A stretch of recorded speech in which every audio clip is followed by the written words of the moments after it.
your mother. It's time for another episode of Birds with Friends. Just a trio of feathery brethren weathering any season to see the Eagles eat teams like Scrammy's top with cheese. It's Philadelphia. Bo, Sheila, and Zach kicking it cooler than 3 penguins until Zach runs off with his valet keys. He's a real nuanced goose. Pull up a branch, get loose. It's time for some juice on some Birds with Friends. The early bird gets the worm, but prefers getting turned like a turn on some Birds with Friends. Bo, Sheila, and Zach coming at you with sets and things, flapping their wings Statistics, they can be like bathing suits. What they, what...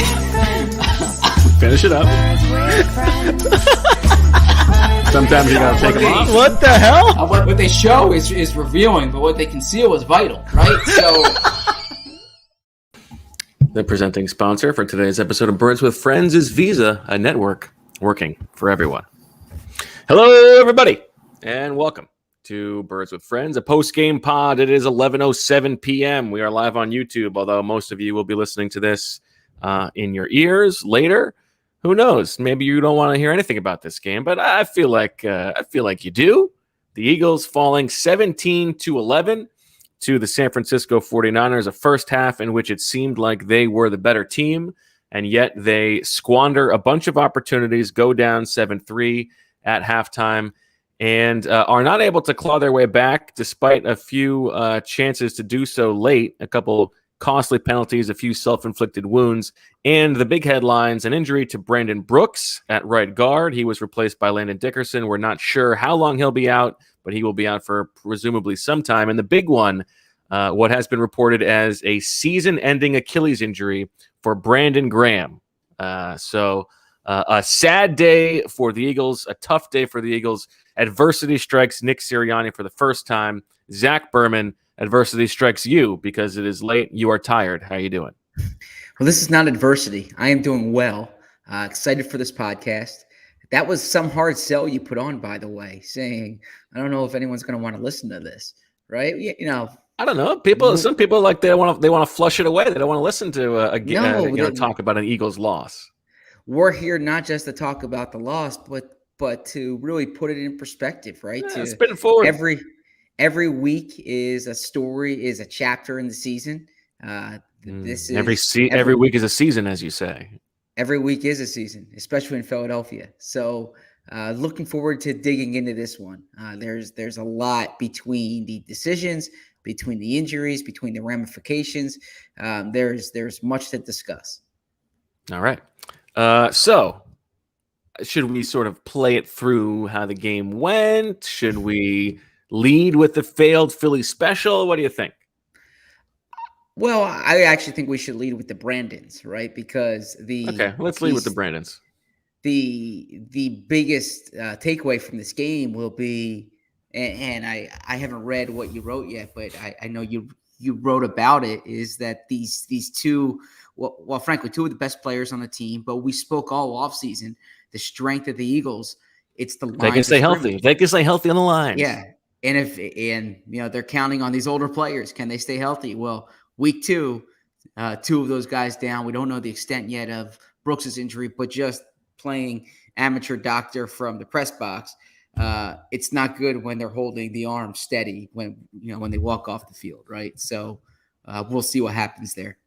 Yeah, I think so. Okay, well, I think you're right. That's probably the right place to start. So let's start with Brandon Brooks, and like you said, as long as they stay healthy on the lines, they have a chance to be really good. Of course, that was never going to happen, on both sides of the ball with the team as constructed. You've got so many guys over the age of 30. Injuries were inevitable.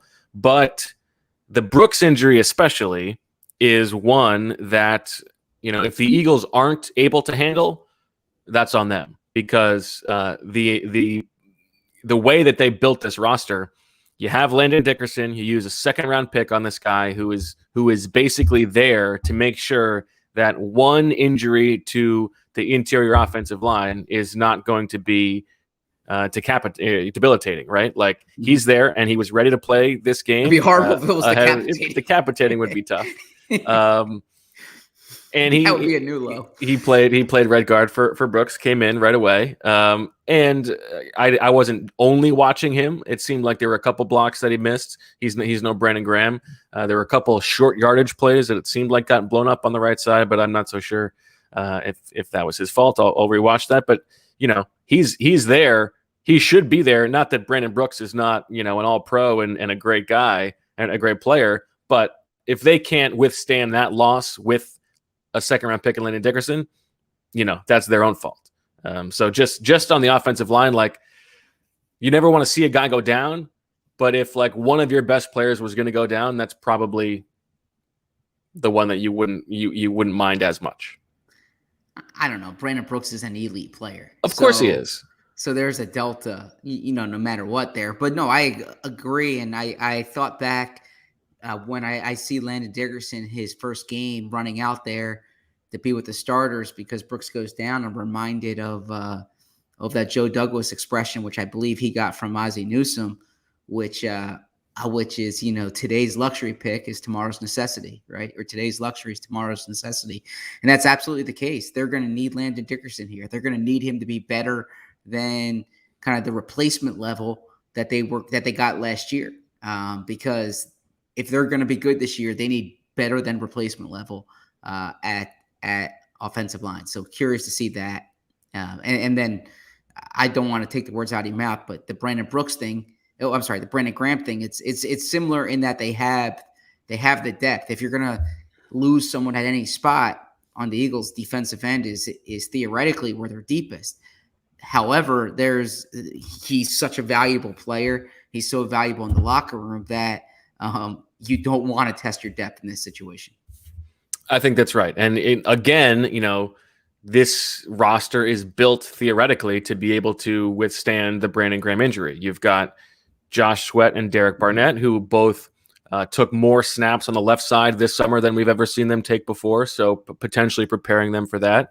I would imagine that both of them will play a few more snaps than like the 50-50 proposition we've seen from them over the first two games. You signed Ryan Kerrigan to, be able to be ready for something like this. Now, Ryan Kerrigan, through two games, 0 tackles, 0 quarterback hits. So he has been completely absent from the stat sheet in 2 games. Not a great start for another NFC East signing by the Eagles, but theoretically he should be able to do a little bit more than that. And also Milton Williams, who has played defensive tackle the first 2 games, but spent a lot of time at left defensive end over the course of the summer. So I think between all of that, they should be okay. You go from the ceiling of having one of the best defensive lines in the league to maybe a little bit lower than that, but you should be able to withstand it. But who knows what the impact is in the locker room. Obviously this is a guy who is as beloved a player on the team as there is. And as Alex Singleton said, certainly going to make things a little bit quieter for opposing offenses before the snap. Yeah, just a quick, I don't want to say kind of behind the scenes because it was on camera, but I've covered Fletcher Cox now for 10 seasons, right? Since 2012, have spoken to him after a lot of games. Have never, now he wasn't like bursting into tears, right? But I've never seen him as emotional especially after a regular season game, but certainly after a game than when he was describing not having Brandon Graham out there. And you think they've played next to each other now for 10 years. There was, those first few years, by the way, Fletcher Cox was in the lineup. Brandon Graham was kind of a backup during that time, but he wasn't really a starter until his 6th year on the team. Yeah, isn't that crazy? Yeah. But really since, 2016, he's been next to Fletcher Cox here. So that is a tandem, and that tandem's broken up now. It's going to be interesting to watch, but like we said, they gave Josh Sweat that extension yesterday. Derek Barnett, a first-round pick, and we'll get to Derek Barnett later because I went back and that penalty was egregious. But I've never seen you get on anybody more. It's part of, congratulations, by the way, on the Josh Sweat extension. I know that's a big day for you and your family. But it's like as Josh Sweat's star rises, you only want to dig and pile more dirt on Derek Barnett. But I like Derek, actually. There's no dirt to pile on, but I mean that penalty there, and again, It It was was, awful. yeah. I mean, it's inexcusable. But we'll get to that in a bit. Should we get into the But decisions? listen, it's also like Josh Sweat needs to step up now, right? Like, Absolutely. this is what you're paying him for. He needs to turn things up a little bit. So we'll see how that goes. Okay, let's go through the arc of the game a little bit, because the Eagles' defense starts great. 3 straight 3-and-outs for the 49ers on offense. The defense is flying around. The defensive line is dominating, and the offense is looking okay. They take a big shot downfield on the first possession to Devontae Smith, way downfield, and that was the big thing on offense in this game, was a totally different offensive game plan than last week. So whereas last week the Eagles, Jalen Hurts was had the lowest average intended air yards of any quarterback in the league. I think it was 3.7. They're taking short passes. They're taking what the cushiony Falcons defense is giving them, moving the ball down the field that way. In this game, they took a bunch of shots downfield. Jalen Hurts had the longest, deepest average air yards of any quarterback in the league this season. It was over 14. He threw 7 passes longer than any of the passes he threw last week, and only completed one of them, and should have been 2. The one he completed was a 91-yarder to Quez Watkins, which we can get to. The one he didn't was the touchdown to Jalen Reagor. But it seemed like a couple of these people were getting on him for underthrowing a couple of the really deep ones. Yeah. And to me, the lesson on those was not that he underthrew those, but the ones that he underthrew were the ones that he didn't get out on time. It seemed like he got that ball out a beat late.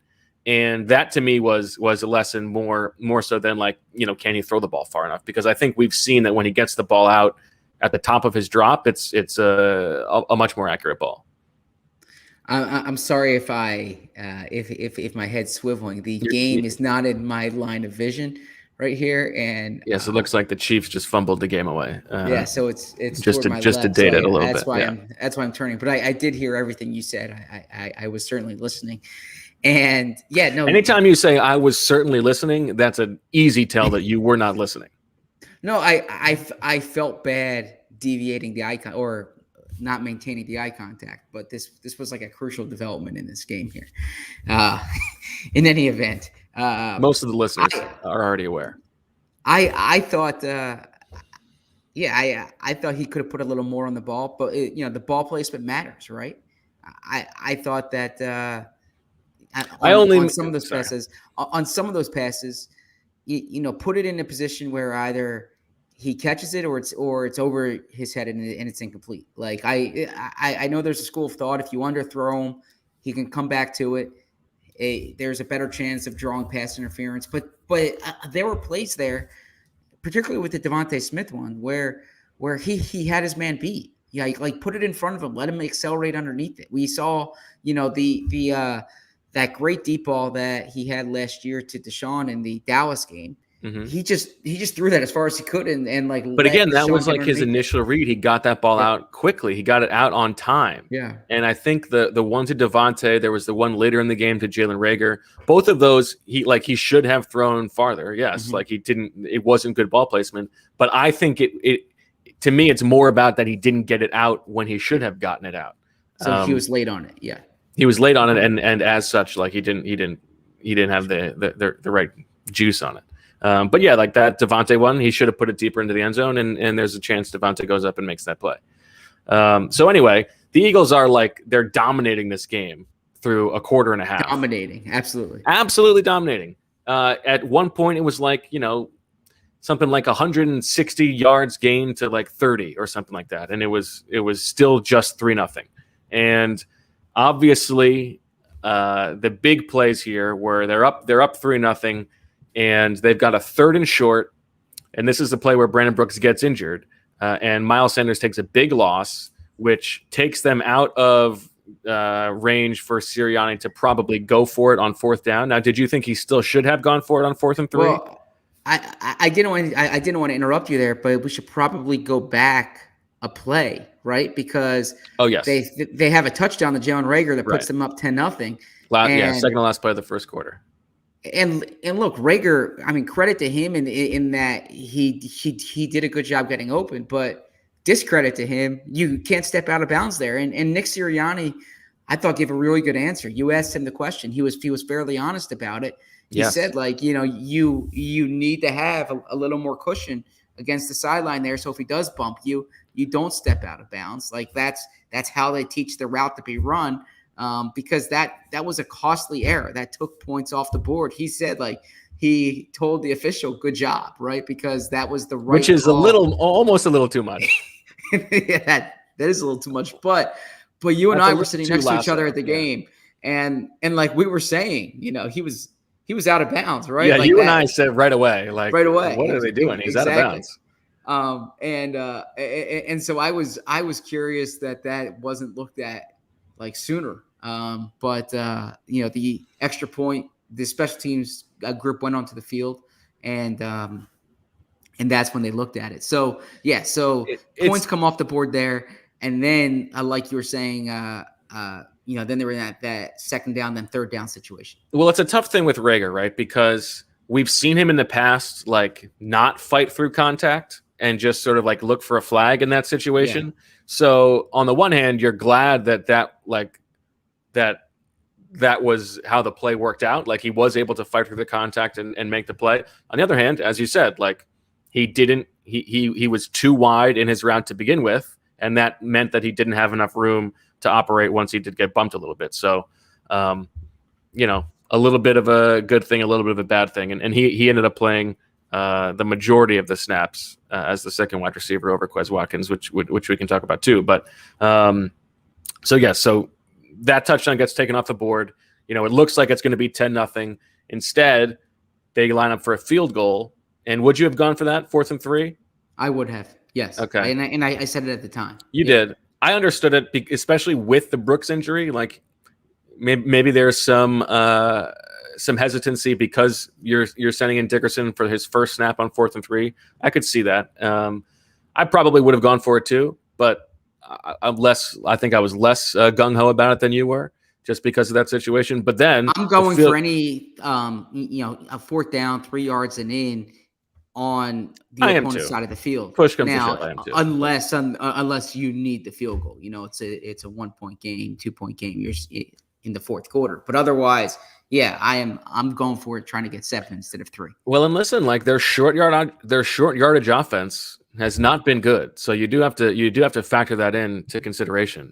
They got blown off the ball on a couple runs in short yardage today. We'll get to it. They had 1st and goal from the 1 and weren't able to punch it in, and that led to that silly. How about silly special? Is that good? I like that. I wish I put that in my story. Yeah.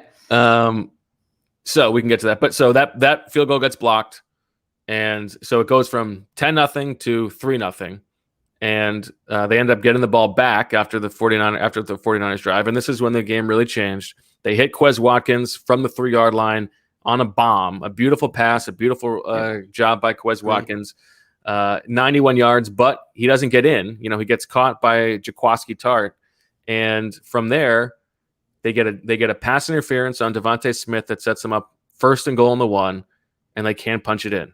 It's like a pass to Ertz, a stuff of Miles Sanders, a big stuff that loses them yards. Hurts scrambles, and then on 4th and goal from the 3, they call the homage to the Philly special. And Zach, you wrote about that, so give us your take. Well, I have a few takes here. First off, not to sound like a coach, but where they cost themselves was on 1st, 2nd, and 3rd down, right? Like we can quibble about the 4th down play call, and it's entirely fair to do so.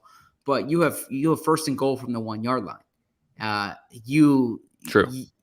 It shouldn't come down the 4th down in that spot. Now, he was asked after the game, why didn't you just quarterback sneak, which I think we're seeing more and more as a high percentage play. There were 2 touchdowns in this game scored on quarterback sneaks. He said that they usually like to do that when they're a little closer in. So it sounds like inside 1-yard line as opposed to on 1-yard line. Well, there is a difference between, like 4th and inches and 4th and 1, yes.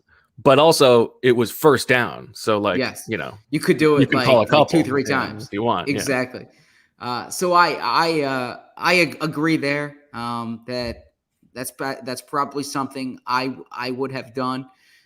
So all right, so I just want to establish that like the fourth down play is getting most of the attention, and I wrote it, and I didn't write this in my story, but I should have.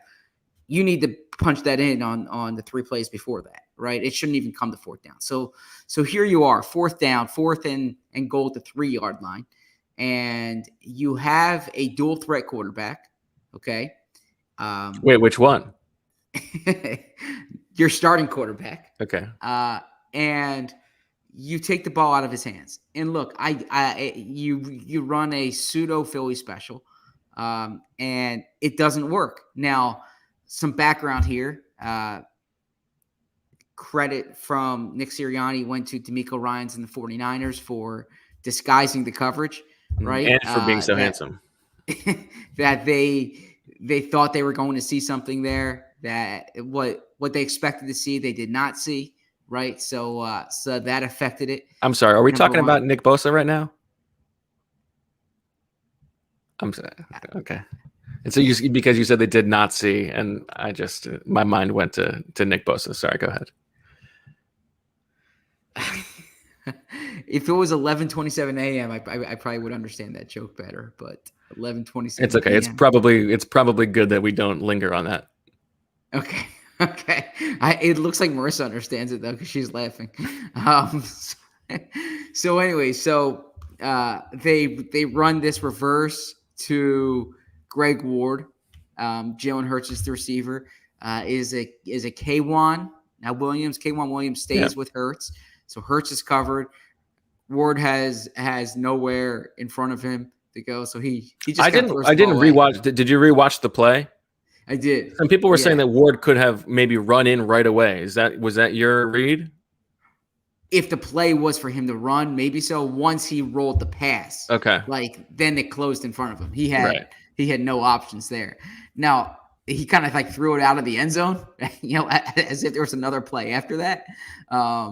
But there was, I guess, in that situation, he didn't want to throw an interception. I don't know. I didn't speak to Greg Ward after it, but look, like all trick plays. I said, look, I sound like Andy Reid there. I shouldn't have done that. Or he says, listen, as with all trick plays, when they work, they're outstanding. I wrote this that, there's a Doug Peterson has a book Fearless and has the statue outside the stadium in part because he had the audacity to call that play in that situation, right? Nick Sirianni it's a different scale. The Super Bowl versus week 2. But nonetheless, he called the play in that situation. It didn't work. I've said this on the pod. I've written this. I truly believe that in most cases, you need to separate the decision from the outcome, right? Because I think if you make the decision correctly most of the time, regardless of eventually you're going to have better outcomes than not. Trick plays are different. You have to judge them by the outcome because this is all outcome oriented here. And it was a bad outcome for the Eagles. It was probably not the play to go with in that situation. I don't want to take the words out of your mouth here, but an argument or a discussion we were having when we were coming up was he doing that in essence, like pandering to the hometown crowd? I think he was. I'll defer to you. And that's why I didn't like it. Like it was too cute for me because I really I don't think that if he was the coach of the 49ers, he would have called that play. I think he really was conscious of the fact that it was his first game in front of the Eagles home crowd, and he was calling a Philly special homage on 4th and goal. We've seen him. He was wearing an Allen Iverson shirt. Yep. He's worn the Philly stuff at press conferences. I think that he is very aware of that, and I think he was going for something there. And I think that's a little bit too cute for me. Now, if it worked, that place would have, of course, it would have been electric, right? Of course. And so that's what I'm saying. In this situation, you need to judge it by the outcome and not by the decision. It was, as you said, get it in sooner than that. Yeah. and you don't have to worry about it. But He said after the game that he would like that one back, right? But I agree. Like I wouldn't regret the decision if I were. I mean, I wouldn't kick a field goal, 4th and goal from the 3. But I agree. But the play call, did not like the play call. But I thought the first 3 plays was more of the problem than the 4th play. What I probably would have done there is I would have taken advantage of Jalen Hurts, although they did that on 3rd down. But I would have rolled him out, given him a chance to either run or pass the ball. Yeah, you know what's weird? We haven't really seen like a lot of Jalen Hurts sneaks in his 6 starts. It feels like. I don't know if that's just anecdotal, but like, that was like Wentz's thing. And you would think that Jalen Hurts, who is this very powerful guy, would be able to, would like to do those too. And we haven't really seen them very often. And the other thing I was thinking about is if you go back to training camp last year, which I know was like a crazy time for us, right? It was a weird training camp. We didn't know when it was going to start. There was so much going on there. But the thing that also jumped in the out, world. yes, the thing that jumped out about Hurts was how effective he was as a red zone runner. Don't you remember? Like he scored a touchdown every time he ran the ball in the red zone. And I remember thinking like he can really be a weapon for them in the red zone or near the goal line because of the way he could run the ball down there. So yeah, I thought now that 3rd down play, you can argue, that that was their chance for Hurts to run. They really didn't have much going there. Overall, I that was just a really bad drive. Sirianni owned it, right? He said what you want a coach to say in that situation, but that doesn't put points on the board. And right. So then it's 3-0 at that point. You could sort of sense at that point that the game was about to turn, right? Well, it was one of those things where this is going to cost them in that they were dominating the game. Right. They had, and I don't think that the 49ers had converted a 3rd down all game at that point. By the way, I was listening back. They had the previous drive. That's why the Eagles were backed up on their 3. I thought they converted the 4th down on the previous drive. No, that might be right. No. They had a couple 3rd downs, I think. Okay, I would have to look that up. But anyway, go ahead. But a real quick aside, I was listening back, evaluating performances, and I think that I make a little too much. I wouldn't say a too big of a deal, but I think I mentioned too much 3rd down on both sides of the ball. You do love a 3rd down. Yeah. Whereas I was reading a few weeks ago Shields' piece about the Bills, where their trick to being successful is avoiding 3rd downs altogether, right? You're right. So you're right. They had not converted a 3rd down, but they had picked up 3 first downs. Yes, they picked up a 1st down. Yeah. But they had not converted a 3rd down. So the Eagles were forcing them. So that's a case where maybe you're focusing too much on 3rd down. Too much on 3rd down. They had still moved. They had still gotten 1st downs. Sure. Okay. So in any event, then once like San Francisco was able to move the ball, you had the sense that those early drives were really going to cost the Eagles, and that's exactly what happened when they went 97 yards before halftime to score the touchdown. Right, and a lead they never relinquished. So that really was the game. They go 97 yards, take a 7-3 lead, go into halftime, and the Eagles. Well, I guess that's during that drive is when the Graham injury happens, but we sort of already touched on that. So into the big play, by the way, to Deebo Samuel, man, he is the first and only play over 20 yards the Eagles defense has allowed this season. Yep. And a huge one, obviously. So you understand why that's such an emphasis. Absolutely. Go ahead. What were you going to say about Deebo? Was it about his butt? It was not. No, I was not talking about his body. I was simply talking about him. I was talking about his body of work. He is a really good player. Nice. I'm like watching him in person. You can just see. I know that's right. He's a really good player. Yeah. Okay. And it's impressive how fast he is, given how much he's carrying. I need. And to then it show looked here every like time on I look at the touchdown right after that play, the touchdown to Juwan Jennings looked like Steven Nelson was maybe responsible for that. He was wide open. They got sort of mixed up with a little crossing route there. So correct. That's that. Eagles open up the third quarter. They take that. They try to take that deep shot on third down to Devontae Smith. That one was underthrown. And actually, that was there was on that second down. There's a fumble by Jalen Hurts, and that one they got very lucky. And that was in a lot of ways. And somebody else said this.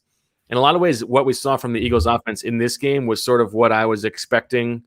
Or what we were expecting the offense to look like maybe before training camp started, right? Where like the big plays on offense, a lot of them come from Jalen Hurts scrambles. The completion percentage is low. I mean, he was 12 of 23 in this game, and he sort of struggles to protect the ball. And, that was a fumble in the pocket, which, you really want to see him avoid. So I don't know. I mean, like this game obviously was like, so opposite in terms of their offensive game plan from week one. You hope that they can find a Goldilocks in week 3 against the Cowboys. Well, I have to go back and watch the full game, but from where I was Fulgham sitting, didn't play in this game.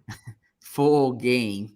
Oh, From sorry. where I was sitting, it appeared that that they had Jack Stoll trying to block Nick Bosa on that play. Well, at least he recovered the fumble. Maybe that's why he was out there. No, but that's one of those matchups you probably don't want. People were saying that they were talking on the broadcast like Nick Bosa was dominating the game. I didn't really get that sense live. He was good, but he wasn't like ruining the Eagles' game plan. And I thought Mailata was okay. There was that one third down where he really did get pushed back into him, but I don't know. I'm curious what our listeners thought of the broadcast. I had it in my ear for like on and off. I would take out the headphones from time to, and then I'll put it in. But I always try to like pick up a few illuminating things in the broadcast that you can't see to the naked eye. I'm curious what the listeners thought of the broadcast. Okay. So from then on, it goes back and forth a little bit. Both teams are having a little bit more success running the ball at that point, although the Eagles really did stuff the 49ers up the middle, although the Niners were getting a little bit more success when they were running to the outside to sort of negate, what Fletcher Cox and Javon Hargrave could do. And I think this is an underrated play, so when the 49ers in the fourth quarter go up 14-3, Derek Barnett's getting real quick, killed. can we go back real quick? Can we go? Of course. Just that. Wait a second! Don't interrupt me. No, I was just saying you jumped ahead a bit, and I just wanted to ask you your opinion here. The second offensive drive of the third quarter. Right. All right, they after the Ertz catch, they get to the 40-yard line there, right? So you're in essence you're in 4-down territory. You just need to try to get it to like first and third and manageable. And they did not. They like had so they go Gainwell handoff on first down for no gain, and then an incomplete pass from Hurts to Devontae on second down, and then an incomplete pass to Rager on third down. Yeah, like that's a bad sequence because 4th and 10. I like being aggressive on fourth down. 4th and 10 is a tough one there. But all you're trying to do there is get it to like 4th and 5, right? Or something like that. That was a bad sequence. You're right. That to me is an underrated sequence in terms of your play calling and your execution, right? We often think about these big pivotal points in the game, but to me, you're in the opponent's territory, you're driving. You have a chance to at least put yourself in field goal range. You need to get a few yards on those first 3 plays. Well, it's an interesting drive looking at it because the Eagles start that drive from their 7-yard line and they go Hurts scramble for 9, Sanders run, Hurts scramble, Hurts run, Gainwell run. So that's like 1, 2, 3, 4, 5, 6, 7 runs in a row. Now, when I'm charting, I count like a scramble as a pass because that's what they're calling. But, in the box score, it's a bunch of runs. So you think you're having success running the ball. Then you get the pass to Ertz for first down. Then you run to Gainwell and he gets 0 yards. And all of a sudden you're behind the sticks. You're behind script a little bit. And that pass to Devontae goes incomplete, and all of a sudden, as you said, you're facing 4th and long, and you got a punt. And on that, after that punt, the 49ers drive all the way down the field from their 8-yard line and get into the end zone. But I think, Barnett's going to get killed for that penalty because he deserves to get killed for that penalty. Unnecessary, as you said. Kayvon Wallace, we'll talk about that play. But the Anthony Harris pass interference in the end zone on Mohamed Sanu on 3rd and goal from the 3 was a huge play. It was. It did not look like he needed to get physical there at all. That's a huge penalty because if that ball's just incomplete, 4-point play. Yeah. It's 10-3. You're still within a touchdown, and all of a sudden it's 14-3, and that game completely changes with 11 minutes to go. So I think Anthony Harris deserves a little bit of the negative spotlight shined on him for that play. I think it's a little bit underrated how huge that play was. Yes, you are correct there. And now I will kind of differentiate a pass interference from just a ridiculous personal foul, but still it's a spot where you can't have pass interference there. Yeah, but you have to think about it like Anthony Harris committing pass interference is just like that's just within, that's just normal play. What is what you're saying, right? That Derek Barnett doing that is not normal play, but for Derek Barnett, that is just the way he plays the game. Like shoving somebody after the whistle is like for him the same thing as committing pass interference. But like the ball was on the ground, and it's like Derek Barnett already out of bounds, who had the greatest like fumble recovery in franchise history, right? His instinct there is like, who can I hit right now? Of course. It's bad. The Eagles get behind, they get behind 14-3. First time all season they've really like had to play from behind, and they get one first down and then punt it away. And then that's when, those crazy things happen. They're down 14-3. There's about, it's dwindling down between 8 and 5 minutes, and it goes from the unnecessary roughness on Barnett. And I'll let you get on your soapbox and get on him for never following the rules. Go ahead. Well, my issue there is, look, the next play, Kayvon Wallace, that was a helmet-to-helmet play, but that was like in the course of playing. Like it was a foul, but it wasn't like with the intention of being a foul, right? Yeah, that's an unlucky. Yeah, there was no rationalization or justification for what Derek Barnett was doing there. It was like after the play, it was away from the play. Like it wasn't like the ball was there and he was pushing the guy out. It was in the definition of the penalty. It was unnecessary. It was an unnecessary roughness play. If he does not do that, even though the fumble went out of bounds, you're looking at 3rd and 15 from San Francisco's 27, right? Instead, it's 1st and 10 from San Francisco's 42. Just a costly error. And it's one thing if it's like uncharacteristic of the player, but Derek Barnett has now been flagged for 8 personal fouls in his career. 6 of them are unnecessary roughnesses. So these are not like roughing the quarterback where you're going after him and like you're just a tick late. No, these are unnecessary roughness penalties that he's been charged for. So I think Derek Barnett's a good player. I think he's an underrated player, but I think he makes foolish plays that no doubt. I don't want to say he hasn't been held accountable for. I don't know what he's held accouable for. Well, accountability is one of the 5 pillars of this organization now. Yeah, like I'm curious. And this is not just in football. This is anything in life. You get what you tolerate, right? And they have good line. This. No, they have tolerated this for too long, and it happens on a 3rd down when it was a game-changing sequence. Justin Football would be a good name. Justin Football. Yeah, okay. I've always loved the wrestler's name, Just Incredible. What a great name.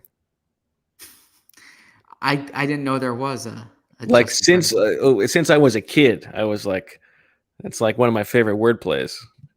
just incredible. But my only point is that, like, from probably like a win probability standpoint, the Anthony Harris play was a bigger deal in the outcome of the game than the Barnett play, because you're still down 14-3. Anyway, then the Kayvon Wallace thing, it looks like they forced a fumble. And I know people are killing the refs.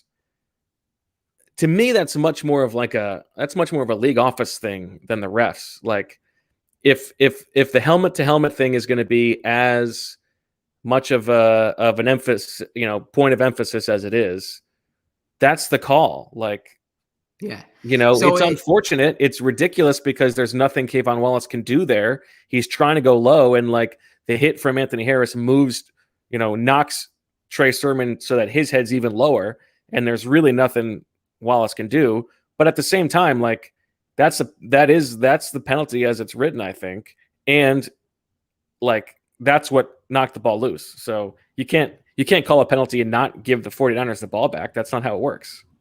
You're right. And I'm reminded of, I know you didn't watch much college football this weekend, but I watched one quarter of the big Princeton win over Lehigh. So shout out to a very well-coached group of wide receivers.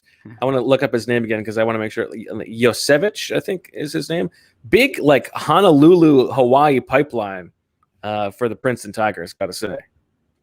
Dominant work. Go ahead. Sounds like a fun recruiting territory, right? That's the one you want. I hope Coach Flynn called that one as opposed to, like, Central Ohio, right? Don't knock Central Ohio for that him. was a joke. That was a joke from Marissa. That was a joke. Oh, I see. Northeast Ohio. That's Northeast where Ohio. I think I'm really bad at geography. No, you are Northeast Ohio. That is correct. You're right by the lake up in Michigan, up near Michigan. Yeah. It seems every college football game, at least once, there's a targeting penalty, right? And a lot of them are not like malicious plays. They're, I hate this term because it's easier to say than like to experience, but they're bang bang plays, right? Mm-hmm. And it's always, to show like a dose of humanity. Like it's always hard to watch these guys on the sideline, these college players, because they have to sit out the next game, or like they're ejected, and like they're just trying to make a tackle, right? There was it happened to Maryland on Friday night versus Illinois. The Auburn player in the Penn State game, but it's like so Kayvon Wallace was not trying to hit him with his helmet, but there's probably a way you can teach it. But like Bo said, Trey Sermon was going down, right? So he tried going low, and instead he hits the head. But by the letter of the rule, and he wouldn't have fumbled it otherwise. So that part makes sense, but not to belabor a point, they shouldn't have been in that situation because it should have been 3rd and 15 at the 27. Andre Yosibash, who had 2 touchdowns, including a beautiful fly route and nice throw from the quarterback in the 3rd quarter. Wait, so then following the penalty here, and again, I don't mean to make this a play-by-play podcast, but I don't want to come off as a Sirianni stan. I have no objection to using your timeouts there. Was that a thing? Oh, neither do I. That's something. Yeah, some people were questioning that. I have no. Yeah, I think that's the right move. Yeah, like extend the game. Right. I know they're going to treat the play clock differently with 5 minutes to go than with say 2 minutes to go. But what you're trying to do is exactly what happened there. You're trying to get the ball back. You're trying to score quick, and so right. They got exactly what they wanted. Like they scored a touchdown. They had a chance to stop the 49ers and get the ball back, and they couldn't do it. And we'll get to that. We'll get to that in a minute. Okay. But yeah, I thought that was fine. Okay, good. I saw Sirianni was asked about it, and I had no objection using your timeouts in that spot. Zach, we are like towards the end of the podcast, and Marissa has reminded me that we need an ad break. So let's throw that bad boy in before we get to the end of the game. Now that the world's opening back up, so many new thrills are on the horizon. And whether you've been in a relationship for years, are just getting started, or you're excited to get back out there and meet new people, when the moment comes, you want to be ready. Roman ready. Go to GetRoman.com/BWF now to talk to U.S. licensed healthcare professional. With Roman, you can get a free online evaluation and ongoing care for erectile dysfunction, all from the comfort and privacy of your home. Roman Ready equals confidence, the confidence that you know you can rise to the occasion in the moment. A U.S. licensed healthcare professional will work with you to find the best treatment plan. If medication is appropriate, it ships to you free with 2-day shipping. The whole process is straightforward, it's convenient, and it's discreet. Getting started is simple. Just go to GetRoman.com/BWF and complete an online visit. Take care of your ED without leaving home. Complete an online visit today to connect with a U.S. licensed healthcare professional and take care of it. Go to GetRoman.com/BWF, and if you're prescribed, get 50% off your first month of ED treatment. Make sure you're ready to have confidence and control this summer. Roman Ready. Today, many small business owners are busier than ever. Time spent searching for and interviewing candidates can take time away from managing and growing a business. That's why LinkedIn Jobs has made it easier to get the candidates worth interviewing faster, and it's free. Works for both sides. You can find the best candidates and you can find the best jobs. Creating a free job post in minutes on LinkedIn Jobs to reach your network and beyond to the world's largest professional network of over 770 million people. Focus on candidates with the skills and experience you need. Use screening questions to get your role in front of only the most qualified people. Then use the simple tools on LinkedIn Jobs to quickly filter and prioritize who you'd like to interview and hire. LinkedIn Jobs helps you find the candidates worth interviewing faster. Did you know every week nearly 40 million job seekers visit LinkedIn? Post your job for free at linkedin.com/BWF. That's linkedin.com/BWF to post your job for free. Terms and conditions apply. All right, we're back on Birds with Friends, and let's get to the end of the game. So where were we, Zach? Well, they just it was after the Kayvon Wallace play. They used their timeouts.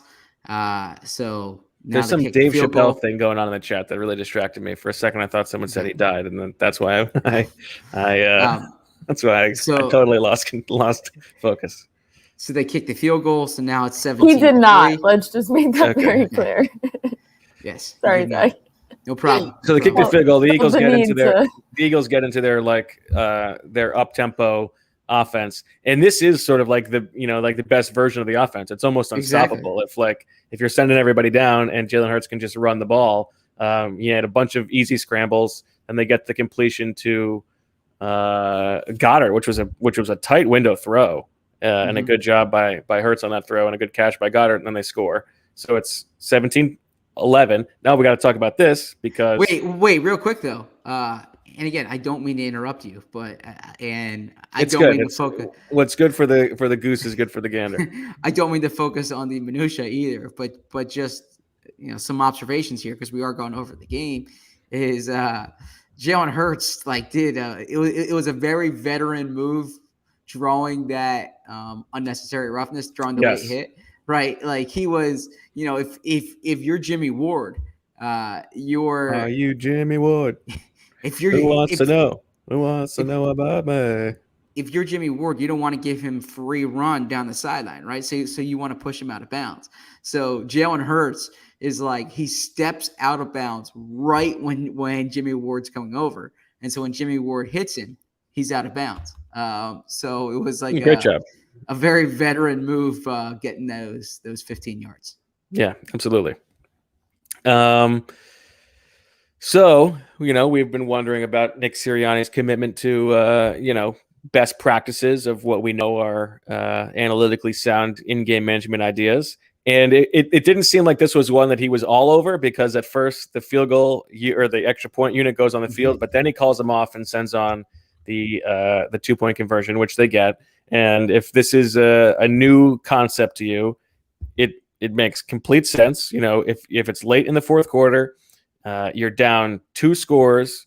That means you're going to need to kick two extra points anyway in order to tie the game.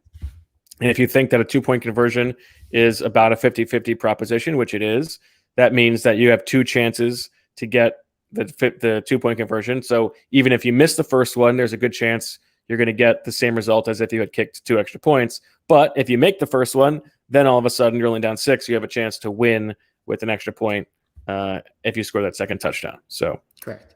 it makes total sense. Good job by Sirianni doing it. They had struggled in short yardage all game long, so maybe that would be a reason not to do it, but they did. They converted, and they're down 6. Then the Niners get the ball back. They need 1 first down to win the game, basically.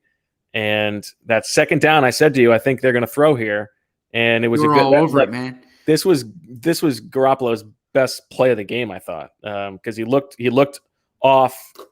I don't think Juszczyk was his initial read, and then he hits Juszczyk for the 8-yard gain, setting up the. Is it Juszczyk or Juszczyk? I think it's Juszczyk. I thought it was Juszczyk. I think it's Juszczyk, and they call him Juice. Oh, okay. That's what I've heard them call. So you him both Juice. get a point. Yep. No. I don't get a point. I mispronounced his name.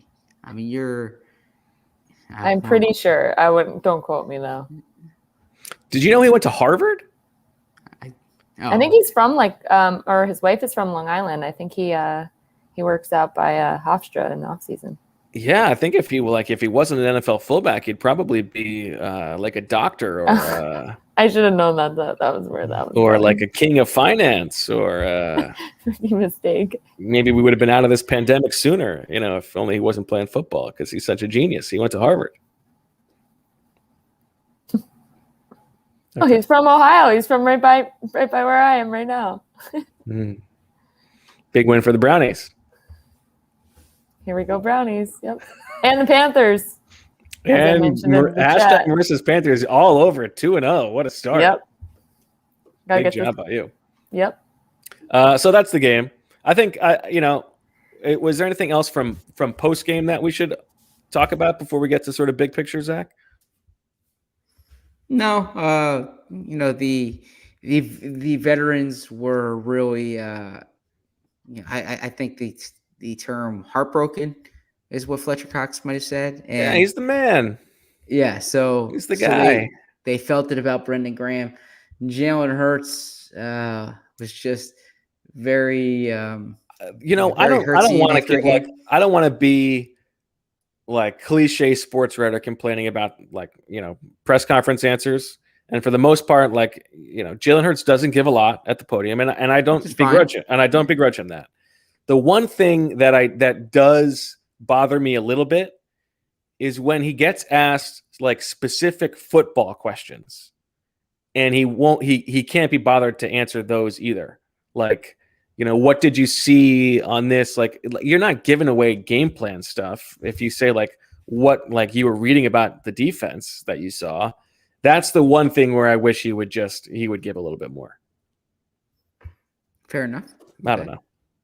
Is that unfair? It is very cliche sports writer-ish, but if that's what you think, right, you can say it. Yeah, I don't know. That's I'm not. Sorry that he's not spilling his personal guts, Yeah. Give a little. He was asked about what was the play on the Quez Watkins throw, and all he just said was I gave him a chance to make a play.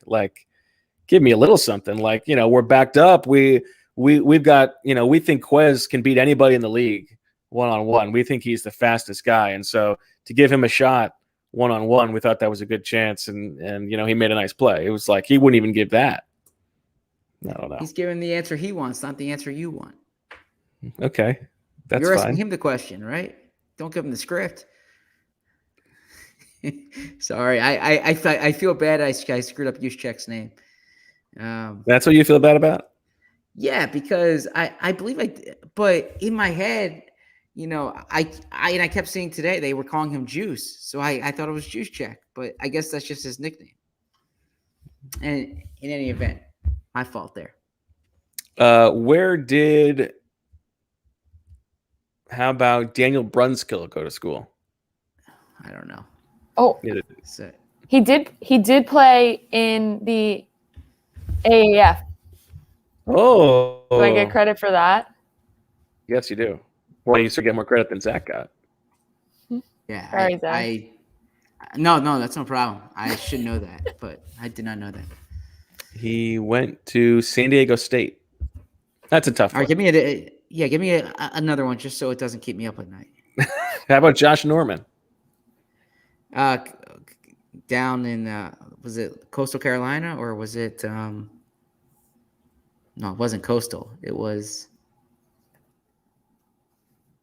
Yeah, was it Coastal Carolina? Yes, Coastal Carolina. Nice job. Okay. Okay, you can sleep. All right, so let's close with this. Big picture. Mm-hmm. Now that you have seen the Eagles through 2 games, first of all, did this game change your opinion of them based on what you thought heading into the game? And how do you feel about them overall? So big picture, I look at it this way. Number one, they played well enough to beat a team that was, I think, had the 6th best odds or thereabouts to win the Super Bowl going into the year, right? So this is a really good team they were playing against. And I know the 49ers were missing players, but if you didn't know anything about either team going into the game, we lost Marissa. Now the wheels can really come off. If you did not know anything about either team going into the game and you were just watching it, you would say, like, the Eagles are very much in San Francisco's territory, or San Francisco's not as good as we thought. So I think the way that they competed against a good team shows that they're going to be in the mix in the NFC East. That said, they are not good enough to lose games that they're capable of winning, especially at home, right? Like, this is one of these games that down the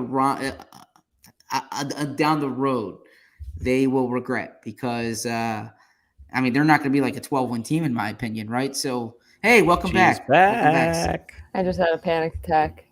No problem at all. StreamYard just totally cut out, and I'm like, oh my god, is it still going? You're pulling a haloti. I'm glad you guys were okay without me. Back. That woke me up. That gave me a second wind because I was having a panic attack. So glad you guys 56 minutes into the episode, Marissa is finally awake. Yes. Hello. So I look at it like this is one they're really going to regret, because it was a winnable game that got away from them. That said, I still think they're going to be in the mix for the NFC East. This is a bad division, as we saw Thursday night.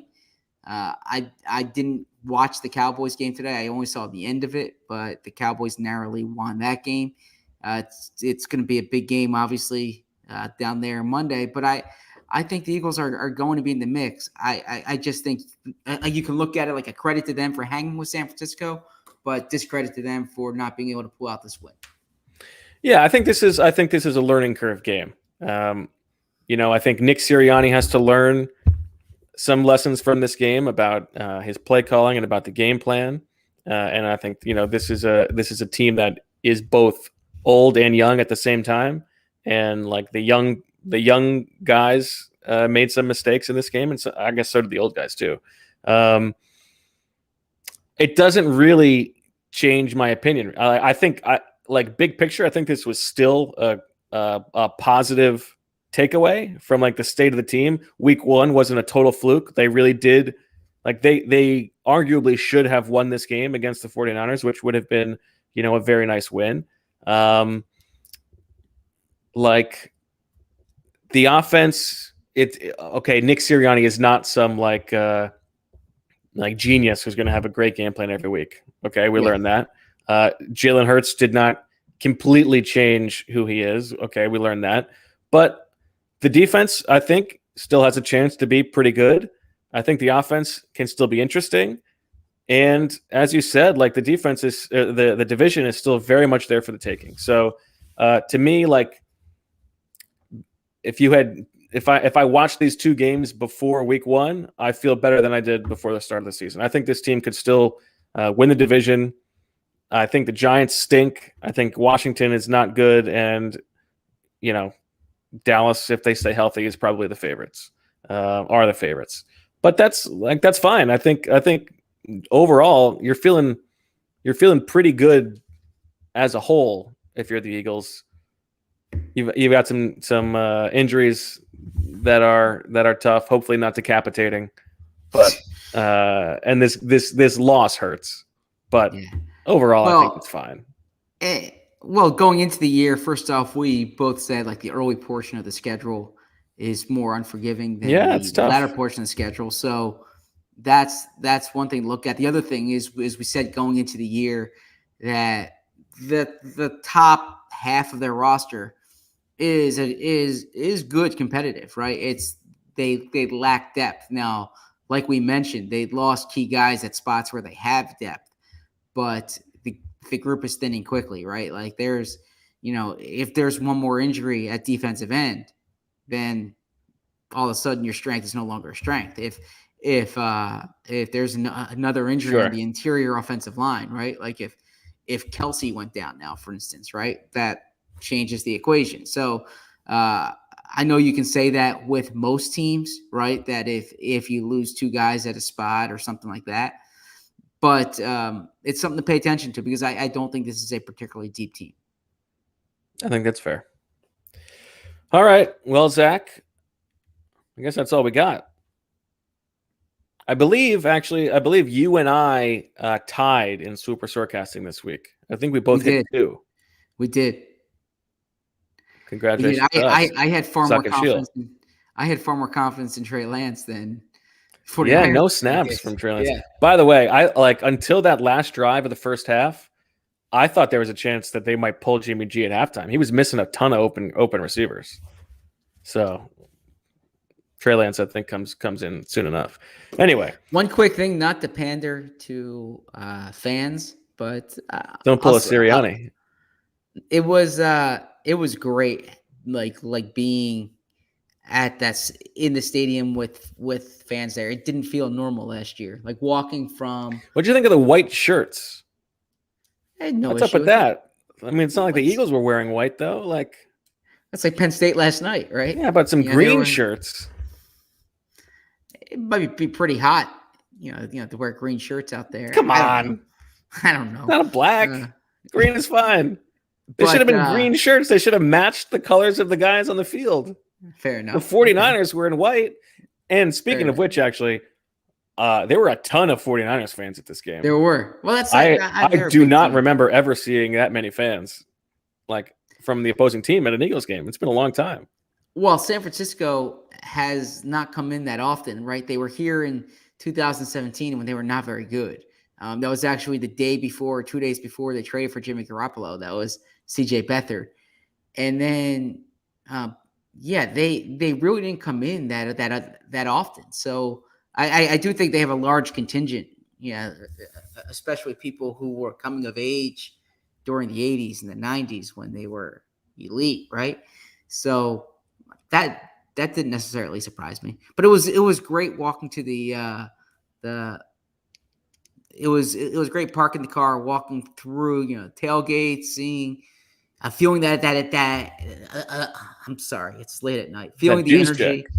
Yeah, it was an exciting situation. So. Marissa, quick question.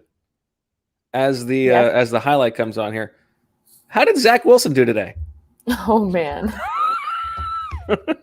Well, so actually our Jets host is on paternity leave. So I have been hosting the Jets podcast with Connor Hughes. So yeah, tomorrow morning, 9 a.m. That should be a fun one. If anyone wants. Oh, they're not there. He's not dedicated enough to do a podcast the day of the game. That's Thank God.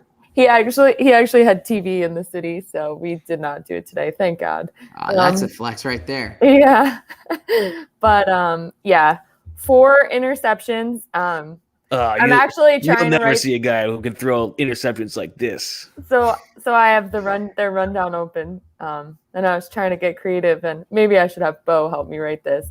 Something about because he got booed, and there's the whole scene. He got booed. Oh, he got booed nice. Like big time. He got booed big time, and the whole Sam Darnold seeing ghost things when he played the Patriots at home for the first time. So basically, I wanted to write a lead into the podcast, something about it's not even October, and we're talking ghosts and booze and something along those lines. But I'm really tired, so I might just say that's pretty good. interceptions. But yeah, it was a rough day for Zach Wilson. I like that. By the way, there's a chance here, and it might be a pretty good chance. And this is Marissa's Panthers. That hashtag like Sam Darnold's a better quarterback than Wilson, and the problem was Adam Gase and not Sam Darnold, right? I mean, did we not see it with Tannehill? Like, there's precedent, right? Exactly. Yeah, that was last year. Hashtag Marissa's Titans. It's like I'm following Gase's old quarterbacks. Yeah. That's a good strategy. It is a good strategy to just take the over on Gase's failures. Yeah. I mean, he had 300 yards today against that Saints D. Yeah. They're 2-0, so no, it's something to think about. Definitely, for sure. Yeah, not good for your franchise quarterback to be booed on his first start at home. So I wonder how his mom's going to take it. No comment. No comment. I'm going to give some very specific details for the sickos out there, because I know Dennis is still listening, even though he was at the game and probably took note of all these things himself. Some changes from Jonathan Gannon personnel-wise on defense. Last week, it was Eric Wilson and TJ Edwards as the base linebackers, with Alex Singleton coming on the field for Edwards at nickel. And then Sean Bradley ended up replacing Eric Wilson in the base defense in the second half. This week, it was Alex Singleton and TJ Edwards as the base linebackers, and then Eric Wilson came on for TJ Edwards in nickel. So Singleton was a 3-down linebacker, although Davion Taylor came in late in the second quarter and looked like he was replacing Alex Singleton as the base linebacker with Edwards. He got hurt, so then it stayed as Singleton and Edwards, and Singleton and Wilson in nickel. So Eric Wilson, a bit of a demotion for him, this guy that they brought in. Epps and Kayvon Wallace split reps at the second safety spot. I think it was 40 snaps for Wallace, 30 for Epps, and there was a bunch of rotation on the defensive line, as you would expect. Patrick Johnson had 11 snaps, while Avery had 39. And then on offense, it was Rager had the second most snaps, a wide receiver. Quez had the third most. A lot of Greg Ward in this game, much more than last week, and not as much J.J. Arthur-Whiteside.